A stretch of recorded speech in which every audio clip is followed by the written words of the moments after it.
All right, so welcome to the big book of BMX specs. All of these specs in here are carefully picked out. So I only picked the things to talk about that are really going to have an impact on you. And you need to understand how each spec is going to affect you and your riding before you make an upgrade. This is also going to help you out if you're looking for a BMX bike for your first time. But assuming you already have your bike and now you're looking at some part upgrades, this is what you need to know. You don't want to buy bars that are too short for you because you didn't know how important rise was. You don't want to accidentally buy 180 millimeter cranks because you didn't know that you need 165 millimeter. So I'm going to dive really deep in all of these specs in this video for you. If you have any questions, shoot me an email at douglas@dougsterbob.com and I'll be sure to get those straightened out. So enjoy the video. All right, first things first, the BMX frame. This is the thing that you ride on. This is the thing that all of your components attach to. And within the frame, we've got top tube length, chainstay length, bottom bracket height, standover height, and head tube angle. There's 5 different things in here, and each one plays a small role in adjusting the specs. Now, arguably, top tube length is the most important. And now your top tube length is going to be this right here. This is your top tube length, and it runs along, well, it runs along the length of the top tube. So your top tube length can be 20.00, 21, 20.25, 20.5, 20.75. There's a lot of different options, and it's just essentially how long it is from here all the way over to here. Now, if you're a smaller rider, you want to ride a 20.00, 20.25. If you're a taller rider, you want to ride a 21. Now, aftermarket frames are really cool because they have different upgrades. They have different increments in size. So now, when it's a complete bike, you're pretty limited to 20.25, 20.5, 20.75, or 21. When you go for an aftermarket frame, now you can start to find 20.4, 20.6, 20.7, and they're a little bit oddball. So you can really fine tune your top tube size when you're making this upgrade, when you're looking to upgrade your frame. So this is arguably the most important dimension of the frame.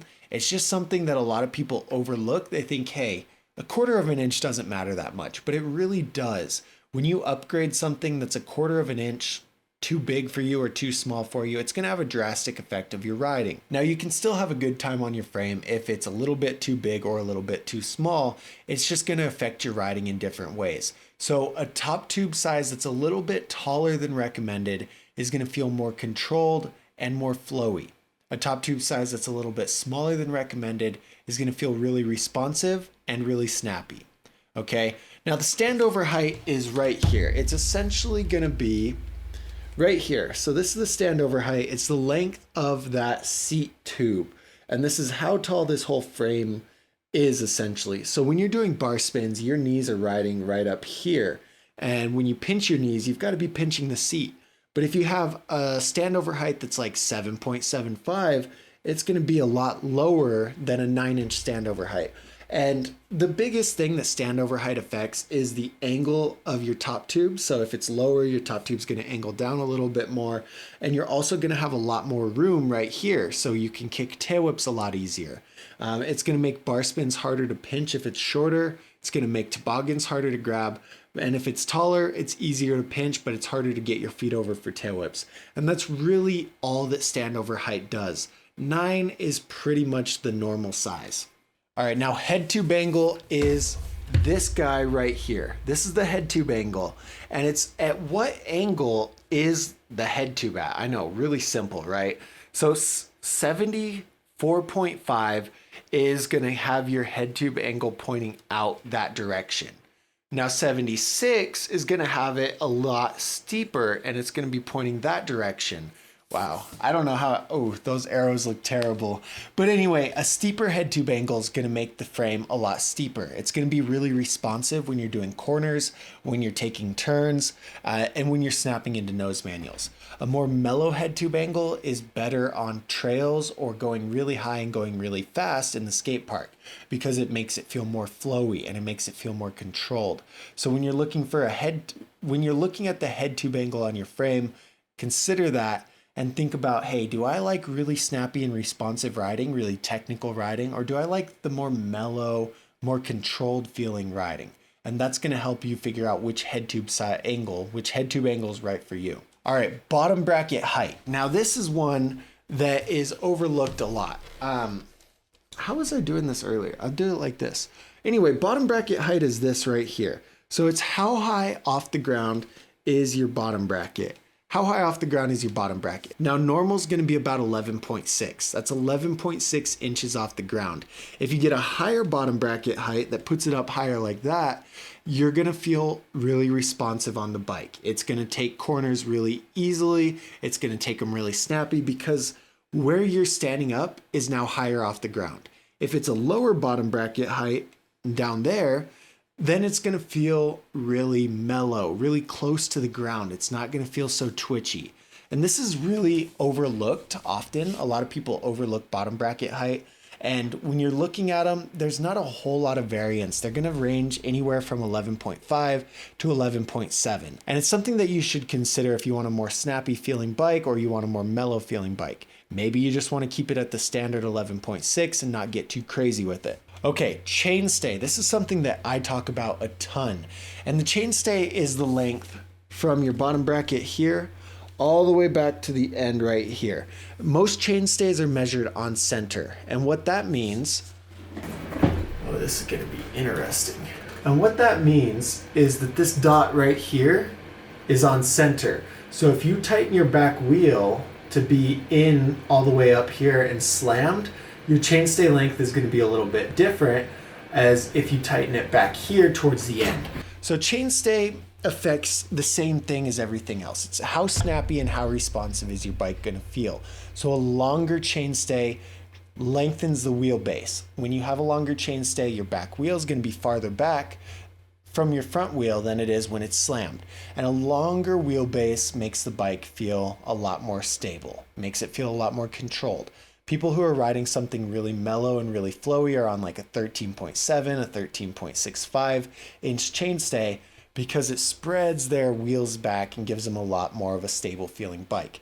When you slam your chainstay, you get it really close, 12.75, 12.7, your bike starts to feel really snappy. Spins are going to be really easy, but controlling the bike at high speeds is not going to be so easy.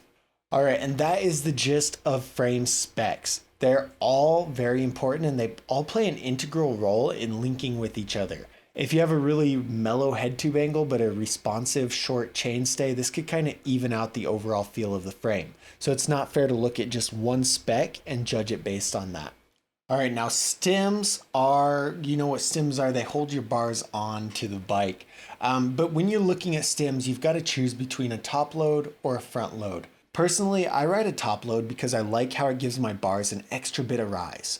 So when you're looking between a front load or a top load, this is the main difference is, and forgive me, these drawings are not as good as the frame, but essentially you've got this guy right here is a front load. So the bars are in front of the stem, the clamp comes in from the front. So the bolts go into the front. The bars are right here on the top load and the bolts go down into the top, just like that. And so that's the main difference. But when you look at the center of the stem, so this is essentially going to be the center of where it clamps onto your forks and the center of where the bars are, they're pretty level. So the bars are about the same height as the center of the stem. But when you look at about the center of a stem on a top load and where the bars actually clamp in, they're going to be a lot higher. They're going to be higher than the center there. And that is what we call from up here to up here is the rise of the stem. So generally front load stems do not have any rise. Top load stems do. And so as a taller rider, I like that the top load stem puts my bars up a little bit higher and I don't have to get ridiculously tall bars because my stem's boosting it up a little bit anyway. It's perfectly fine to ride a front load stem with taller bars. It'll do the same thing essentially. But the other factor that you need to think about is the reach. And the reach is going to be from right here to the middle part here. So the middle of the clamping spot, the middle of where it goes onto the forks, you know, the middle of the hole that clamps to the middle of where the bars are. This is going to be the reach. Okay, I tried to write reach. You can't, I'm not a math teacher. Math teachers can always do this stuff. I can't. Anyway, that's the reach. So the longer your reach is, the farther away your bars are from you. And this might feel nice when you're going really fast, you're riding a lot of dirt jumps, that'll feel nice. When it's closer to you, it tightens up the steering radius and makes your steering become a lot more snappy and a lot more responsive. It also makes bar spins easier.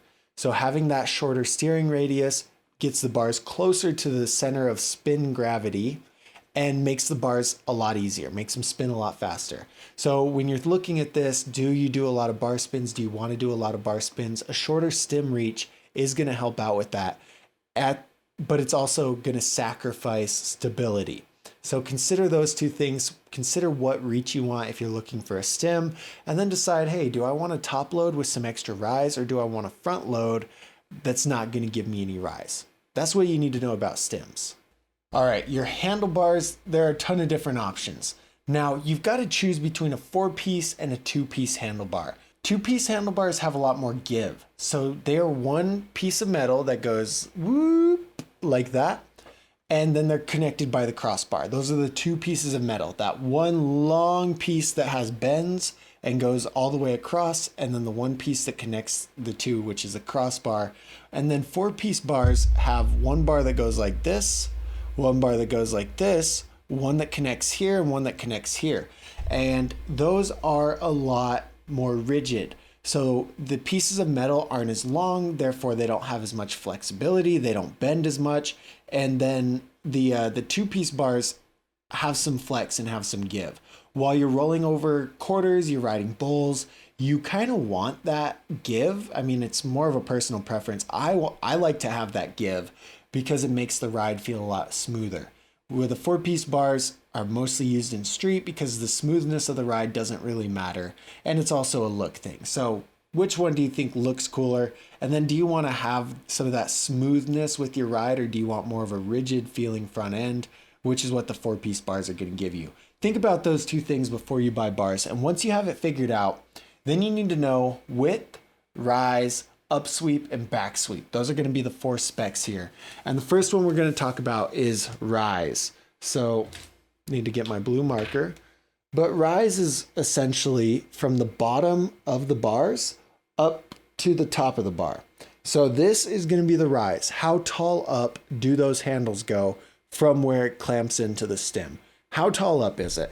Now 9 is considered pretty normal nowadays. Some people ride 10s, they even make 11s. Back in the day, it was 7.75. So rise is a lot of a preference thing. When you have taller rise, you're giving yourself more leverage. So think about this, okay? This is the bike, and okay, hold on.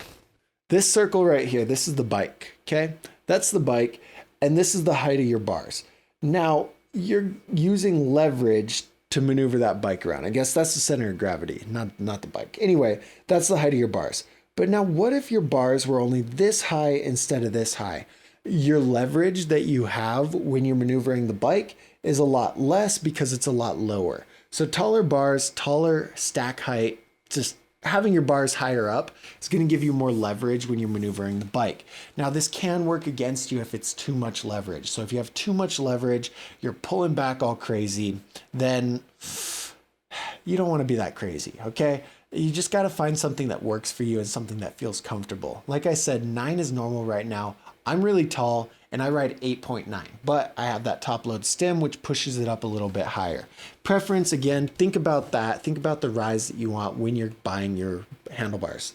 Now, width is from one end of the handlebar all the way over to the other. Pretty self-explanatory. When you have wider bars, bar spins get harder, but that same thing with the stem, okay? You have more steering radius. So I'm going to draw 2 circles here. This outside circle is your steering radius with long bars. So a little bit of a turn, it's going to take longer to engage. So it's going to take longer from when you start to turn the bars to when the bars actually engage. Whereas with a short width or narrow width, it's going to engage a lot faster. Just like the steering radius with the stem, when you have more narrow bars, a little turn of the handlebars engages that front wheel a lot quicker. When you have wider bars, a turn of the handlebars takes a little bit longer for it to engage. The other thing that width really helps with is bar spins. Having more narrow bars is going to make bar spins a lot easier just because you're generally gripping a lot closer, so your throws are a lot more consistent and a lot more powerful. But those are really the two things with width that you need to know. Think about those things when you're doing it. Now, upsweep it's really hard to draw, honestly. And I should have done a solid line, but anyway, this is the angle of your handle right there. That's the angle of your handle. And then this is the parallel line, the line of the crossbar, which is clearly flat. So it's where the angle of your handle intersects with the flat line of the crossbar or the flat line of the bars. And the angle of that is going to be your upsweep. Now, some people ride a lot of upsweep, like 5 degrees, 4 degrees, and some people ride 1.5 degree. What's going to happen with upsweep is when you have a steeper upsweep, your wrists are tilted up like this. And this makes it a little more forgiving when you're doing big drops and just things that take a lot of impact on your wrist. So you'll see street riders who do a lot of drops are generally going to be riding more upsweep. People riding park, where it's a lot more of a smooth feeling ride, they're okay with less upsweep.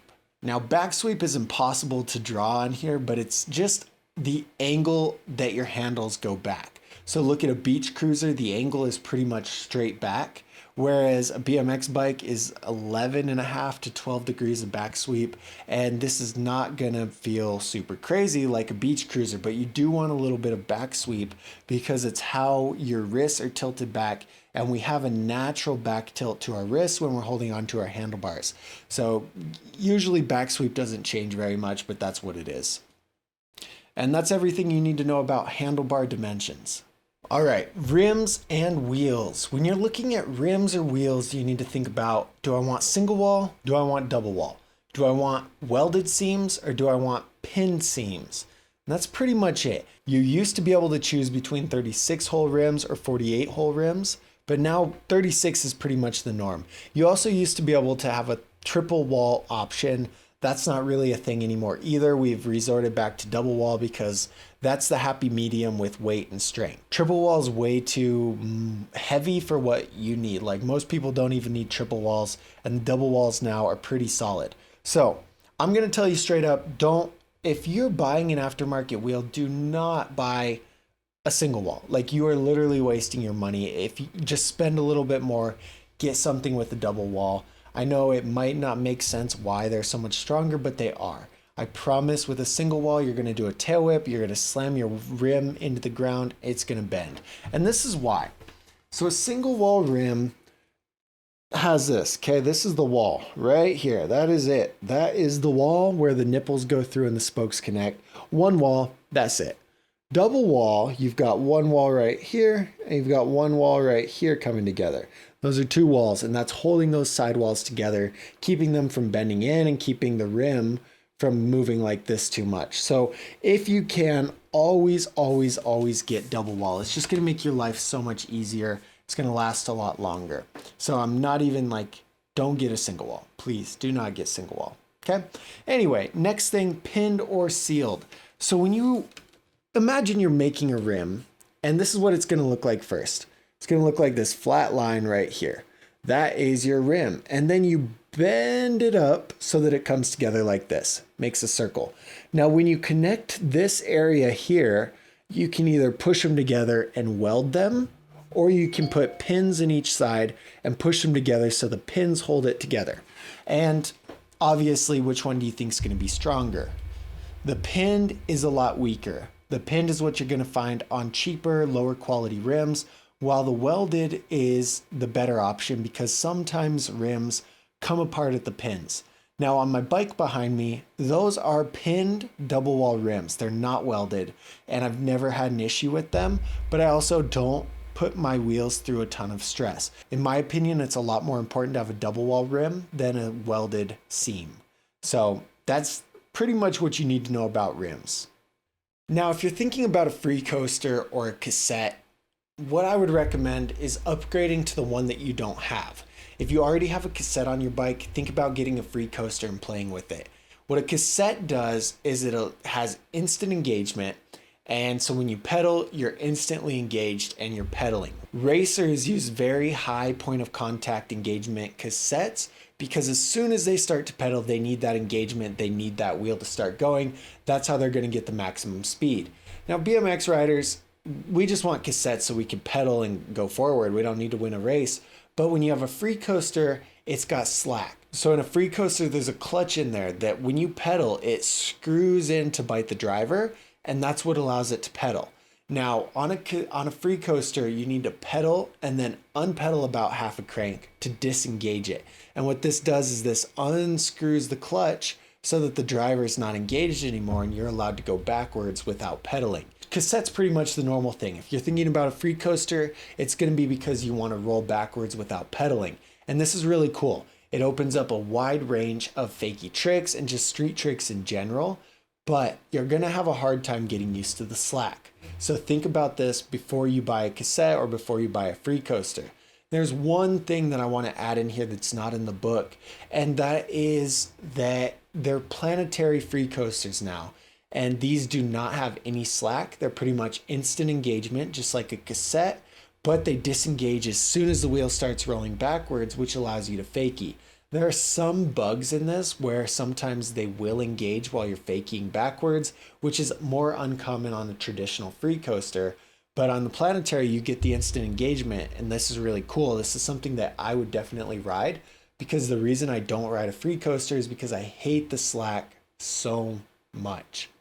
And that's what you need to know about hubs. All right, cranks. You need to decide between 2-piece cranks or 3-piece cranks. There are also 1-piece cranks, but don't even think about 1-piece cranks. It's a terrible idea. You don't need 1-piece cranks. Don't do it. Don't do it, okay? So with the 2-piece cranks, this is kind of what they look like. They're going to look like this guy right here. This spindle and this crank arm are one. They're fused together. They're built together. And then your other crank arm is the second piece, which just slides on there. Odyssey Thunderbolts are 2-piece cranks. They're 2.5-piece cranks, which gets really confusing. 3-piece cranks look like this. You got a spindle, right crank arm, and a left crank arm.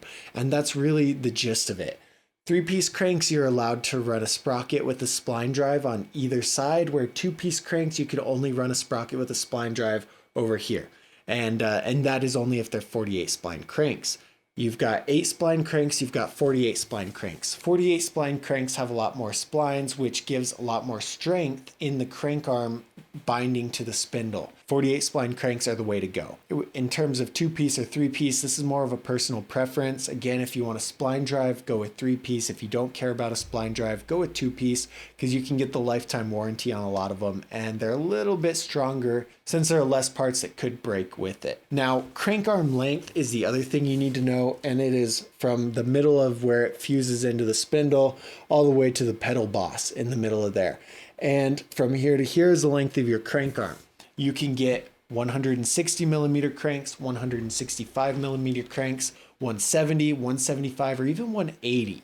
And the farther away that your pedals are from the center of your bottom bracket, so essentially the longer your cranks are, it's going to give you a different feeling. This isn't something that is really considered a lot, but for a smaller rider on a 20-inch bike, I'd consider getting 165 or 160 millimeter cranks so that your feet are a little bit closer together and it doesn't feel so crazy when you're pedaling. And that's really all you should consider when looking at cranks. Now, when you're looking at buying some forks, the biggest thing that changes in forks is the offset. Okay, so the offset is essentially how much of an offset there is from the fork leg outwards. And this works very similar to head tube angle. So a steeper fork offset is like a steeper head tube angle. It brings the front wheel closer to the back wheel, which shortens the wheelbase, making the bike feel more responsive. Now, a longer offset is just like a mellow head tube angle. It pushes that front wheel farther away from the back wheel, giving you a longer wheelbase and a more mellow feeling on the bike. Okay, so over here, which one? This one is the offset. And it was really hard to draw a 3-dimensional fork, so just bear with me. But basically, the offset is going to be from here, the center of the fork leg, out here to the center of the dropout. And you can get forks with 32 millimeter offset, 25 millimeter offset, or even 15 millimeter offset. There's a lot of forks anywhere in between there. And so 15 millimeter is going to be a lot closer to this center right here, where 32 is going to be a lot farther away. Okay, and that's the biggest thing that the offset does. Now, there are adjustable offset forks like the Shadow Voltus forks, where you can put different spacers in that will make the offset bigger or shorter depending on what you want. Now, one interesting aspect is with this fork, your front wheel is going to be in the same spot pretty much every time, whereas the chainstay length can be messed with by putting your back wheel in different places in that dropout. So you can't really do that. I mean, you can do it with the fork, but you shouldn't. You shouldn't mess with it. You should have it all the way there and tightened all the way so your wheel doesn't fall off. But that's the offset. So consider that steeper offset, shorter offset set is going to be snappy, responsive. Nose manuals are going to be easier. More mellow offset, your bike's going to be more stable. It's going to feel more mellow, and it's going to be better for high speed, big air stuff. Okay, now one thing that's not talked about very much is the stack height. And this is the stack height here. It's essentially how tall is this right here. How tall is that? You can get some that are really short, you can get some that are really long. And the only reason that this affects you is your stem needs to be right here. Your stem has to clamp on with just a teeny tiny bit of space between the fork and the top of the stem, because that's what compresses it. If your stem is down here, you can't tighten it, you can't get any compression. So it has to be all the way up to the top. And so if you have forks with a really tall stack height, like say taller than this, your stem is obviously going to be this much taller. Whereas, you know, your height of your bars are going to be that much taller, I mean. So consider that you don't want to get something with a crazy high stack height if you just bought 11-inch bars. Like, it's going to be counterproductive, or it's going to make it even taller than that. You know what I mean? So consider the stack height, look at that. There's not a whole lot of variance, but it is something that's overlooked. It's something I never looked at when I was buying forks. And that's what you need to know about forks. And the last thing we're going to talk about is tires. Tire width in particular. There are a lot of different widths to tires. Now, here's one common myth that I hear a lot. Oh, the tubes at Walmart will not work because my tires are 20.3 or 2.3 inch width, and the tubes are only for 1.95. They're still going to work. Like if you air up a car tire air tube, which they hardly exist anymore, they're going to get huge. Okay, that's how they work. They expand. You're fine. I run Walmart tubes in my 20.35 inch tires or 2.35 inch tires. It's not a big deal. So don't even stress about that. What the biggest difference in your width is well, how wide the tires are. And when you're riding, if you have softer tires, they're going to expand more on the ground, giving you more grip because the tires spread out over more area. And harder tires with more PSI or narrower tires are going to give you less contact on the ground, but this gives you less rolling resistance. So you're going to roll a lot faster with narrow tires than you'll do with wide tires. Wide tires give you more grip, narrow tires give you more speed. So you'll look at common park riders, they're riding a 1.95 width tire at 110 PSI because they don't need much contact, they just want to go fast. Street riders ride 2.4, 2.35 at 60 PSI, the tire spreads out across the ground, they get lots of grip, it grips really good for wall rides. So those are kind of that's the gist of tire width. Now, one thing that is not talked about is how the width of your tire comes into play when you're talking about the width of your rim. If your rim is really wide, your tire is going to be less tall. And I'm trying to think of a way to kind of draw this out. I didn't think I needed the whiteboard, but I do. So let me draw this real quick. Okay, this is just really quick. It looks terrible. But so this is a narrow rim. You see how the rim's a lot narrower, and let's assume these are the same size tire. A narrower rim with the same size tire, it's going to have to compensate and be taller than the width because it can't spread out that far. Like the rim has to be a certain width for the tire to spread out as far as you want the tire to spread out. Now this is a really wide rim, a little bit of an exaggeration, but look how much shorter it is. And this is exactly how it's gonna work. You can get the BSD, I think they're XLT rims that are very wide. And if you have wide tires, that's gonna be awesome. If you have narrow tires, they're just gonna have to inflate out to meet that width of the rim. Therefore, they're not gonna be as tall. Now that's an extreme example, but that is something that happens when you mess with tire width on different sized rims. And then last thing, you might see folding tires or non-folding tires. Folding tires are made of Kevlar. They're a lot stronger casing, so therefore they're going to last longer. They're going to be higher PSI, or they're more reliable at higher PSI. You can get non-folding tires that are 110 PSI max, but they're not going to have the same level of strength as folding Kevlar tires. Folding Kevlar tires are also a lot lighter. So if you're crazy about weight, you're crazy about tires, folding tires are the way to go, but they generally cost about twice as much as normal tires. So take that into consideration. All right, and that's pretty much everything you need to know about specs. Refer back to the big book of BMX specs often. Anytime you're buying a new part and you're like, hey, what was that spec? How is that going to help me? How is that going to affect me? And use it anytime you're buying parts, because you don't want to buy a part that's not right, or that the spec is going to hurt you more than it helps you. So anyway, I hope you guys really enjoyed that. Let me know, email me, douglas@dougsterbob.com, if you have any questions, and that way I can clarify that and help you find the right parts for your new bike. So enjoy. Have a good day.